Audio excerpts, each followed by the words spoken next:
जिस प्रकार की इस विपत्ति का सामना किया है, सरकार का यह बयान कि ऑक्सीजन की कमी से किसी की मौत नहीं हुई है, यह असंख्य लोगों की मौत का मजाक उड़ाना हो गया। बहुत लोग परेशानी में हैं। पिछले 3 दिन से गैस यहाँ पर नहीं है।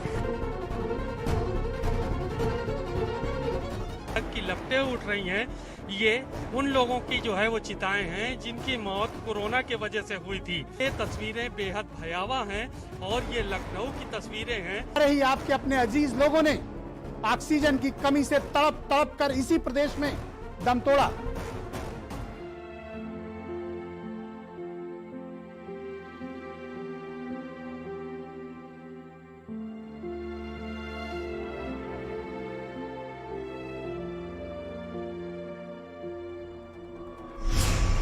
तुम चाहे जितना दबाओगे आवाज, हम उतनी ही जोर से कहते रहेंगे सच। हमने और आपने कितने लोगों को ऑक्सीजन की कमी के चलते गंवाया है। हम ना तो पहले डरे थे और ना अब डरेंगे।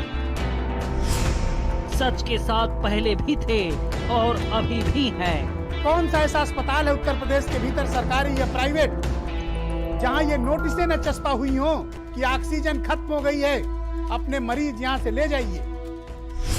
तुम कुछ भी करो लेकिन सच ही कहेंगे।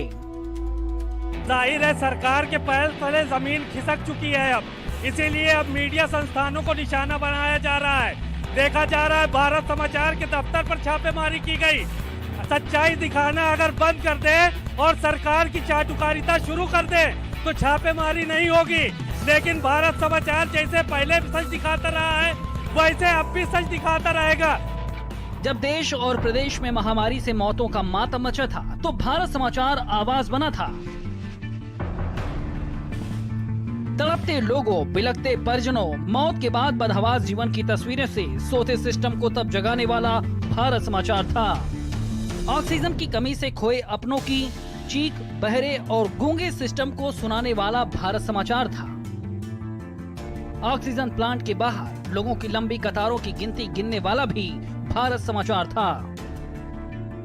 कभी किसान के हक की आवाज, कभी बेरोजगारों से संवाद, तो कभी महामारी में महाघोटाले की बात। गांव के आखिरी छोर पर बैठे आखिरी व्यक्ति की आवाज को सिस्टम तक पहुंचाने वाले यूपी के प्रतिष्ठित न्यूज चैनल से प्रदेश का सिस्टम डरा हुआ है, सहमा हुआ है। बेबाकी और बुलंदी से जनता की बात करने वाले भारत समाचार के दफ्तर पर आईटी की छापेमारी ठीक वैसी है जैसे खिसियानी बिल्ली खंबा नोचती है। भारत समाचार के कार्यालय के साथ साथ editor in chief Brajesh Mishra के घर, स्टेट हेड वीरेंद्र सिंह के घर और कर्मचारियों के घर पर भी छापा मारा गया, जो ये बताता है कि भारत समाचार की सच की मुहिम से किस कदर सिस्टम डरा हुआ है। लेकिन भारत समाचार का साफ और स्पष्ट संदेश है कि तू जब राह से भटकेगा मैं बोलूंगा, मुझको कुछ भी खटकेगा मैं बोलूंगा। सच का लहजा थोड़ा टेढ़ा होता है, तू कहने में अटकेगा तो मैं बोलूंगा।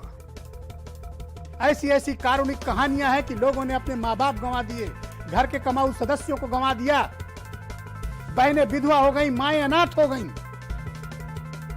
और अब सरकार कह रही है कि ऑक्सीजन की कोई कमी नहीं। ये कौन लोग थे जो मारे गए? क्या हम अपने प्यारे नागरिकों को इज्जत से अंतिम संस्कार नहीं दे सकते? इलाज तो हमने किया नहीं, क्या हम उन्हें सम्मान से विदाई भी नहीं दे सकते? उनकी मौत का यूं मजाक उड़ाया जाना, वो भी संसद भवन के भीतर, ये कलेजा किलसता है।